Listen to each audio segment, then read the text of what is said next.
জম্মু থেকে শ্রীনগরের দূরত্ব প্রায় 265 কিলোমিটার।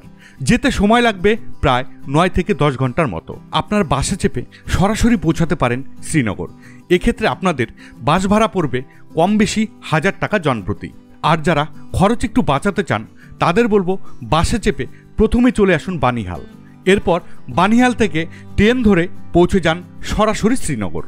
আর যারা এইসব ঝামেলা এড়াতে চান তাদের বলবো আপনারা আপনাদের প্রয়োজন অনুযায়ী একটি গাড়ি ভাড়া করে নিতে পারেন। পুরো গাড়ির ভাড়া পড়বে 5 থেকে 7,000 টাকার মতো। জম্মু থেকে শ্রীনগর যাওয়ার পথে পড়বে একাধিক টানেল ও বেশ কিছু দর্শনীয় স্থান। সময়ের কথা মাথায় রেখে যতটা সম্ভব দর্শনীয় স্থানগুলি দর্শন করতে করতে এগিয়ে চলুন শ্রীনগরের উদ্দেশ্যে। জম্মু থেকে শ্রীনগর যাওয়ার পথেই এখানে পড়ে একটি কালীমাতার মন্দির। রাস্তাতেই কোনো ধাবায় লাঞ্চটা সেরে নিন। প্রায় সন্ধ্যায় আপনারা পৌঁছে যাবেন শ্রীনগরে। পুরো শ্রীনগর জুড়ে রয়েছে বিভিন্ন মানের ও দামের হোটেলের সুব্যবস্থা। আমরা উঠেছিলাম হোটেল সানশাইনে, ডাল লেক ভিউ রুম।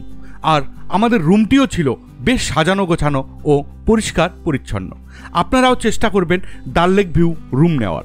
তাতে খরচ 200-400 বেশি পড়লেও আপনারা রুমে বসেই ডাল লেকের অপার সৌন্দর্যকে উপভোগ করতে পারবেন।